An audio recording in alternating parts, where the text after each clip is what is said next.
జై శ్రీరామ్. ఓం శ్రీ హనుమతే నమః. హనుమాన్ జయంతి రోజున పూజ ఎలా చేసుకోవాలి, ఏమి సమర్పించాలి, ఏ మంత్రాన్ని పెట్టిస్తే ఆంజనేయుని అనుగ్రహం లభిస్తుంది అనేటువంటి విషయాలను మనం ఈ వీడియోలో తెలుసుకుందాం. ముందుగా ఈ వీడియోకి ఒక లైక్ చేసి నా ఛానల్ని సబ్స్క్రైబ్ చేసుకోండి. నా ఛానల్ గ్రోత్కి సపోర్ట్ చేయండి. చైత్రశుద్ధ పౌర్ణమి నాడు జరుపుకునే హనుమాన్ జయంతి రోజున జిల్లేడు ఒత్తులు, నువ్వుల నూనెతో ఆంజనేయ స్వామికి దీపం వెలిగిస్తే అష్టైశ్వర్యాలు చేకూరుతాయి. హనుమాన్ జయంతి రోజు సాయంత్రం 6 గంటల ప్రాంతంలో హనుమాన్ను ఆలయంలో దర్శించుకొని ఎర్రటి ప్రమిదల్లో జిల్లేడు ఒత్తులు, నువ్వుల నూనెతో దీపం వెలిగించే వారికి ఆయుర్దాయం, సుఖ సంతోషాలు, అష్టైశ్వర్యాలు చేకూరుతాయని పండితులు చెబుతున్నారు. ఇంకా హనుమంతుని ఆలయాల్లో ఆకుపూజ చేయించడం, హనుమాన్ కళ్యాణం జరిపే వారికి ఈతి బాధలు తొలగిపోతాయని విశ్వాసం. అలాగే గృహంలో పూజ చేసే భక్తులు పూజా మందిరమును శుభ్రం చేసుకొని పసుపు కుంకుమలు పుష్పాలతో అలంకరించుకోవాలి. ఎర్రటి అక్షంతలు, ఎర్రటి పువ్వులను పూజకు సిద్ధం చేసుకోవాలి. పూజకు పంచముఖాంజనేయ ప్రతిమను లేదా ఫోటోను ఎర్రటి సింధూరం, ఎర్రటి పువ్వులతో అలంకరించుకోవాలి. హనుమాన్ జయంతి నాడు ఆంజనేయ స్వామికి నైవేద్యంగా బూరెలు, అప్పాలు, దానిమ్మ పళ్ళు సమర్పించుకోవచ్చు. పూజా సమయంలో హనుమాన్ చాలీసును, ఆంజనేయ సహస్రము, హనుమత్ చరిత్ర వంటి స్తోత్రాలతో మారుతిని స్తుతించుకోవాలి. లేదా ఓం ఆంజనేయాయ నమః అనే మంత్రాన్ని 108 సార్లు జపించి 5 జిల్లేడు ఒత్తులను నువ్వుల నూనెతో తడిపిన పంచహారతిని స్వామివారికి అర్పించాలి. పూజ పూర్తయిన తరువాత ఆంజనేయ ఆలయాలను సందర్శించుకోవడం చాలా మంచిది. ఇలా ఆంజనేయ స్వామివారి సహస్రాలు కానీ, నామాలను కానీ, స్తోత్రాలు కానీ పఠించి ఆలయ దర్శనం చేసుకుంటే కోటి జన్మల పుణ్యఫలం సిద్ధిస్తుందని విశ్వాసం. ఇదే రోజున హనుమాన్ ధ్యాన శ్లోకములను, హనుమాన్ చాలీస పుస్తకములను దానం చేసేవారికి సుఖ సంతోషాలు చేకూరుతాయని భక్తుల నమ్మకం. హనుమాన్ చాలీస యొక్క ప్రాముఖ్యతను కూడా మీకు ఈ వీడియోలో తెలియజేస్తున్నాము. హనుమాన్ చాలీసా అంటే ఆత్మలకు భయం అని, మరియు హనుమంతుడు అంటేనే ధైర్యానికి మారుపేరు అని తెలియచెప్పిన ఈ చాలీసా అత్యంత ప్రసిద్ధ చెందింది. అత్యంత శక్తివంతమైనది అని పిలువబడుతున్న ఈ హనుమాన్ చాలీసను శ్రీరామచంద్ర భక్తుడు, గొప్ప నైష్ఠిక భక్తుడు తులసీదాసు రచించారు. తులసీదాసు రచించిన రచనలలో అత్యంత ఉత్తమమైనది, ముఖ్యమైనది తులసీ రామాయణము. హనుమాన్ చాలీస ప్రాముఖ్యత ఏమిటి అనే ప్రశ్నకు వస్తే, చాలీసాలోని శ్లోకాలకు అర్థమేమిటి, దీని యొక్క శక్తివంతమైన మహిమ ఏమిటి అనే విషయాన్ని మనం ఇప్పుడు తెలుసుకుందాం.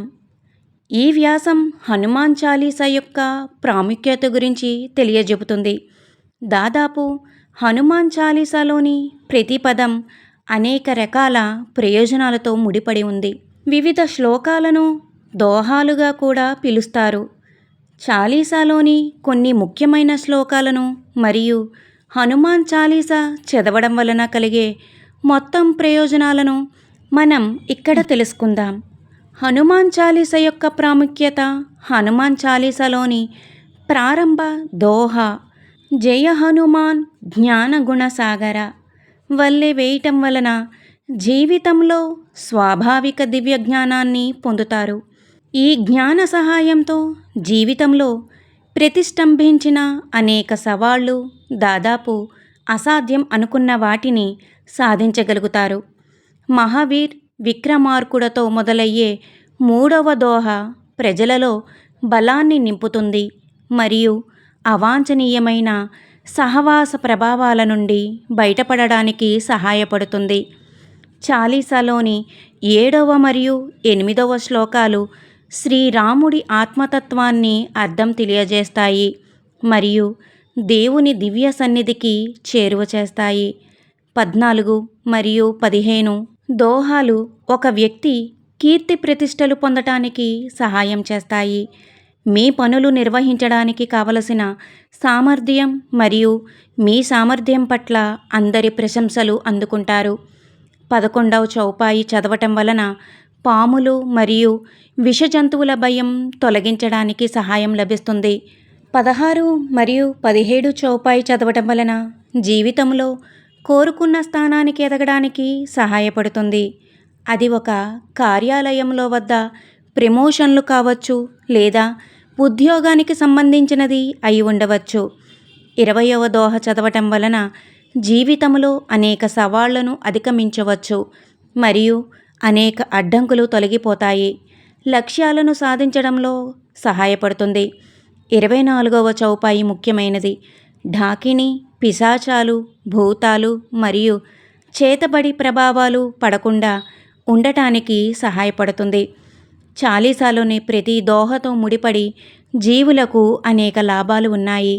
అందువలన హనుమాన్ చాలీసకు గొప్ప ప్రాముఖ్యత ఉన్నది. ఆంజనేయ స్వామికి సింధూరం ఎందుకు పూస్తారో అనేది కూడా మనం ఈ వీడియోలో తెలుసుకుందాం. ఆంజనేయ స్వామికి సింధూరం ఎందుకు పూస్తారు అనే అనుమానం, సందేహం చాలామందికి ఉంటుంది. దీనికో పౌరాణిక కథ కూడా ఉంది.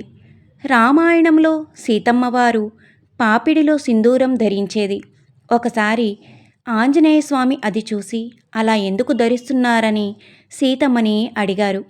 అందుకు సీతమ్మ, నీ స్వామి నా స్వామి అయిన శ్రీరామచంద్రుని ఆయుష్ పెరగాలని, ఆయనకి అన్ని శుభాలు జరగాలని పాపిడిలో సింధూరం ధరిస్తాను అన్నారు. ఆడవారు పాపిడిలో సింధూరం ధరిస్తే మగవారి ఆయుష్ పెరుగుతుంది, వారికి అన్ని శుభాలు జరుగుతాయి అని చెప్పిందట సీతమ్మవారు. ఆంజనేయ స్వామి రాముడికి పరమభక్తుడు. ఆయన ఊరుకుంటాడా? వెంటనే వెళ్ళి ఒళ్ళంతా సింధూరం పూసుకొచ్చాడు. సీతమ్మ అడిగిందట, ఒళ్ళంతా సింధూరం ఎందుకు పూసుకున్నావని. దానికి ఆయన సమాధానం, అమ్మా, నువ్వు పాపిడిలో సింధూరం పెట్టుకుంటేనే స్వామి ఆయుష్ పెరుగుతుందని, శుభం జరుగుతుందని అన్నావు కదా. మరి నేను ఆయన భక్తుణ్ణి. నేను ఒళ్ళంతా సింధూరం పూసుకుంటే నా స్వామికి ఇంకా ఎక్కువగా అన్ని శుభాలే జరుగుతాయని, ఆయన చిరంజీవి కావాలని ఇలా పూసుకున్నాను అని చెప్పాడు. ఇది వాల్మీకి రామాయణంలో కథ కాదు. రామాయణాన్ని చాలామంది రచయితలు చాలాసార్లు రాశారు. తర్వాత వచ్చిన రామాయణంలో వచ్చిన కథ ఇది. అది పురాణ కథ అనుకోండి. లౌకికంగా చూస్తే ఆంజనేయ స్వామి వాయుదేవుని పుత్రుడు, సూర్యదేవుని శిష్యుడు. వారిరువురు ఎంతో తేజస్సు కలవారు. అందుకే ఆంజనేయ స్వామి అమిత తేజోమూర్తి. ఎరుపు లేక సింధూరం తేజస్సుకి చిహ్నం. ఆయన తేజస్సుకి చిహ్నంగా ఆయనను సింధూరంతో అలంకరిస్తే స్వామి చూడడానికే ఎంతో తేజోవంతుడిగా కనుల విందు చేస్తాడని, ఆయన తేజస్సు శక్తి మనకి వెంటనే స్ఫురిస్తుందని అలా అలంకరిస్తారు. ఇంకొక విషయం ఏమిటంటే, ఆంజనేయ స్వామి రామభక్తుడు కదా. శ్రీరామ పూజ ఎక్కడ జరిగితే అక్కడ ఆంజనేయ స్వామి ఉంటాడు. ఆ పూజ చూడటానికి, ఆ నామకీర్తన వినడానికి.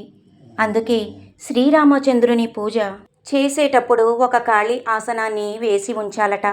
అక్కడ ఆంజనేయ స్వామి ఆసీనుడై శ్రీరామ పూజ తిలకిస్తాడని నానుడి. అందరికీ ఈ వీడియో కనుక నచ్చినట్లయితే కనుక శ్రీరామ భక్త హనుమానికి జై అని కామెంట్ చేయండి. నా వీడియో కనుక మీకు నచ్చినట్లయితే లైక్ చేయండి, షేర్ చేయండి, సబ్స్క్రైబ్ చేయండి.